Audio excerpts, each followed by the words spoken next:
is another lovely cold day here in New England. Hopefully it's gonna get a little bit warmer today because it is like comparative to summer, very cold. It was like 30 something earlier this morning. So we're gonna be working on the Firebird today. If you guys are new to the channel, my name is Nick and you are watching Olsen Auto. We have to play musical cars just like every single video. Gotta move the truck, gotta move the Mustang just so we can get the Firebird in the driveway because today Firebird's gonna make some huge strides forward. Let's go over to it and see what's going on there. Of course, we got the 2020 sitting in the way, so that's gonna have to move. And I said in the last video that the tires were doing good. They are down to the wear bars. Today's topic, 79 Firebird. As you can see, got that big old cowl hood that went on in the last video of the Firebird at least. I did clean the car since then, so you'll notice nice shiny wheels, not too much mud on it, so car's looking pretty decent. I am wearing all black, so you know, I'm in my emo mood right now, but I digress. We're going to be taking the car, putting the front bumper on it,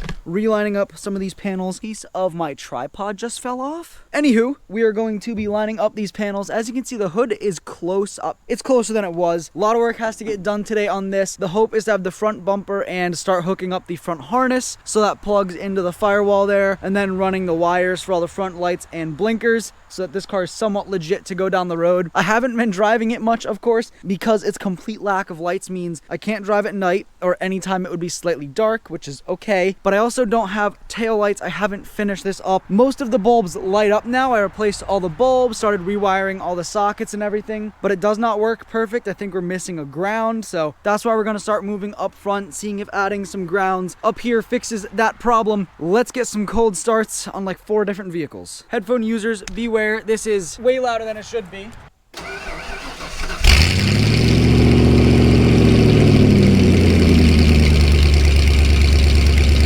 And now for the second cold start, 2020 Mustang GT.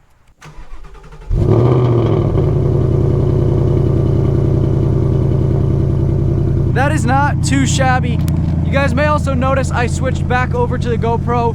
I was not a fan of how that DSLR footage came out, so we're back on the GoPro for now. I would like to keep trying around and maybe get a new camera at some point, but this works fine, this works good, so we're gonna be using this one for at least the near future. Let's move the Mustang and then finally get a cold start on the 79 Firebird. And last but not least, let's go ahead and start this thing up. Yeah, I haven't worked on this car in quite a while. I did start it a few days ago, so it should start.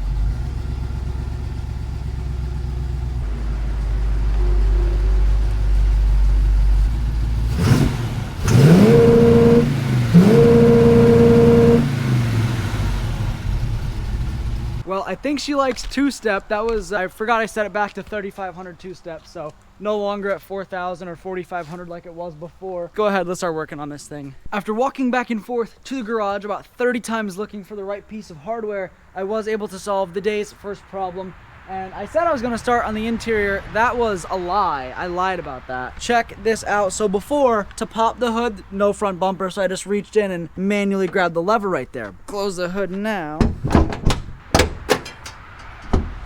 It's a two-hand process. But with just the cable, I can now pop the hood so we can officially put the bumper on, which means loosening all the fender bolts, putting the bumper on, getting everything looking somewhat decent, and then tightening it. Oh my God, I don't know if you guys can see that massive spider web here.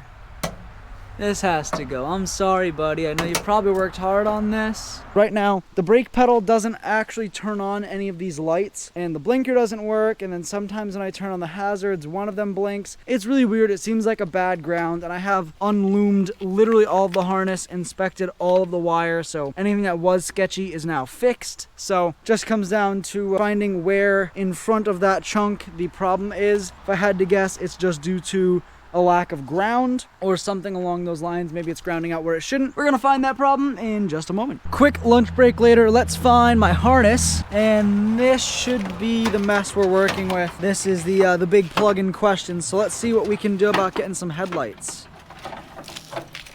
Oh no. All right, well, after a little bit of time with the electric parts cleaner, a pick, and several Q-tips, you guys can see some of the gunk that came out of here. This was the electrical plug, so this connects the body and like the gauge cluster and whatnot to the engine bay. Got those connectors. Doesn't look great, but they are a lot better, and the actual terminal surface is clean, which is what I wanted. Gonna fill it up with some dielectric and then plug it in under there. You guys can kind of see that plug. It's behind the booster, and that'll connect. It's like a big glass fuse panel, which probably needs new fuses, admittedly. Connect that. That will hopefully allow us to get headlights, blinkers, side markers, all that stuff. All right, dielectric connector grease. What dielectric does is it not only prevents corrosion, but it also prevents arcing and grounding out. So we're pretty much just gonna fill it in here. I'm gonna spread it around with a Q-tip, of course.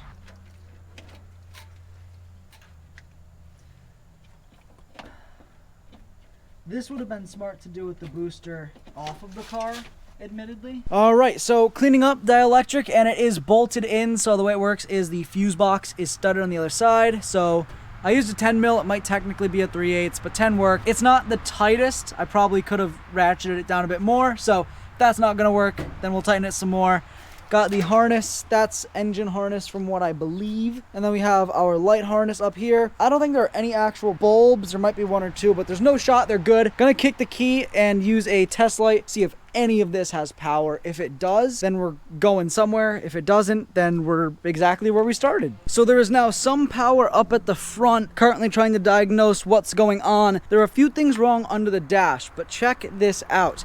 Go ahead. Turn on our key. We have left and right blinkers. Obviously, I don't have the right blinker on, but the hazards work, the blinkers work. It ended up being the flashers. So you can see there's a flasher up there, the circle thing. Get out of here. That circle is a flasher. There's another one attached to the harness right next to it. I used an old flasher from the parts car, and that fixed it. So the other one was this old yellow one. So this is the old flash. You guys can see the car. So this one's junk. So if you're wondering why the brake lights didn't work, this is the brake pedal sensor off of a 1980 Trans Am. It doesn't work. You'll notice it has a rear and a top or bottom or side, however you want to orient it. It's on the ground now. It has the two plugs. I was plugged into this one. This piece does not work for this car. This car has one plug on the back, and that's what fixed my brake lights. I assume the switch is wired differently internally, so that fixed that. Look at that. So we officially have brake lights. Now the lights themselves have to be bolted on. The bumper is iffy. Obviously this car has to be bodyworked. That's a well-known fact. Look at that, ladies and gentlemen. We have light. Taillights are in, and I did find the plastic fasteners that actually hold them in. So this whole rear end is assembled on and tight. Obviously these taillights aren't staying.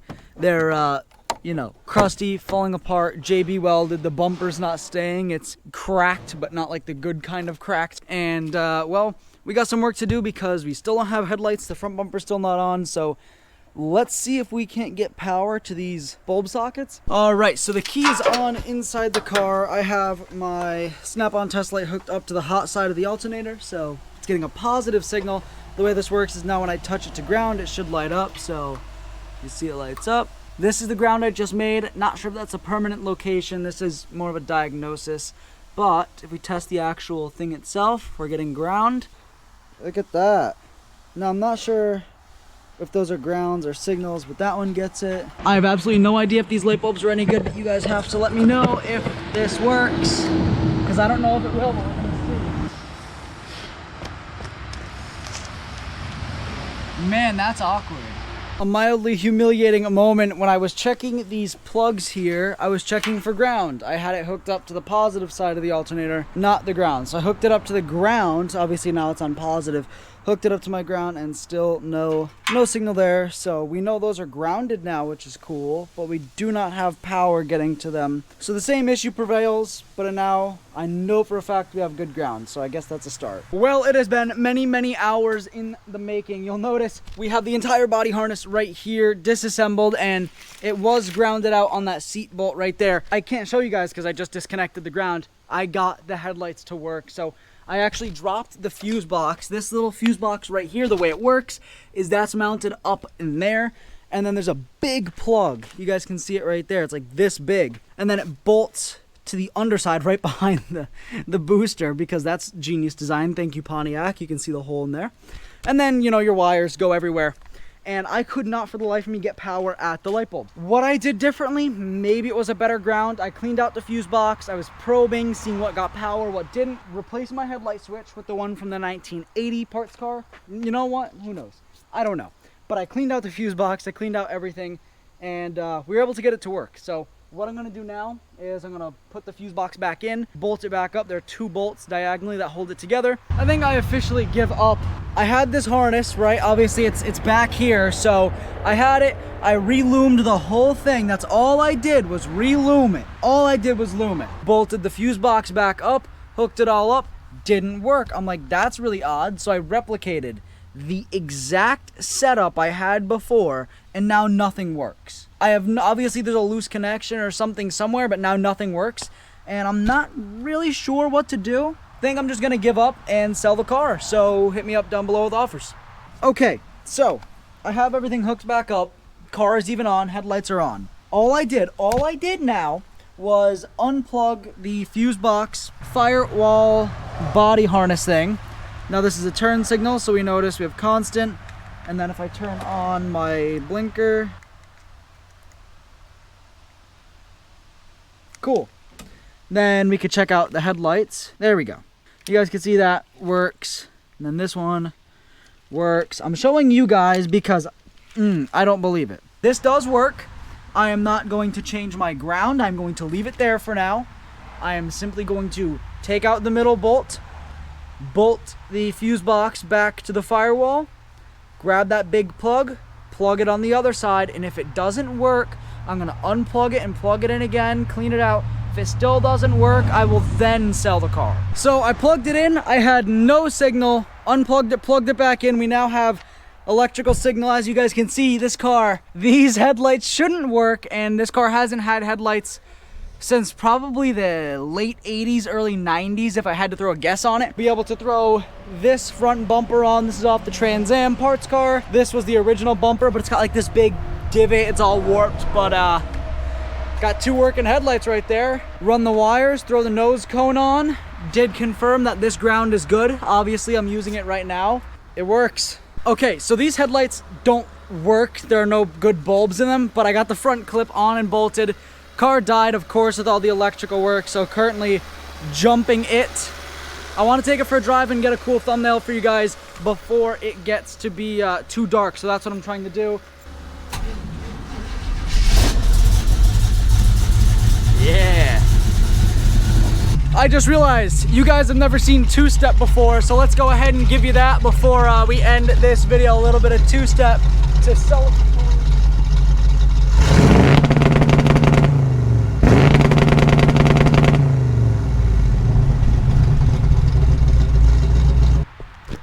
Well, ladies and gentlemen, that was my ice cream. That was a successful trip.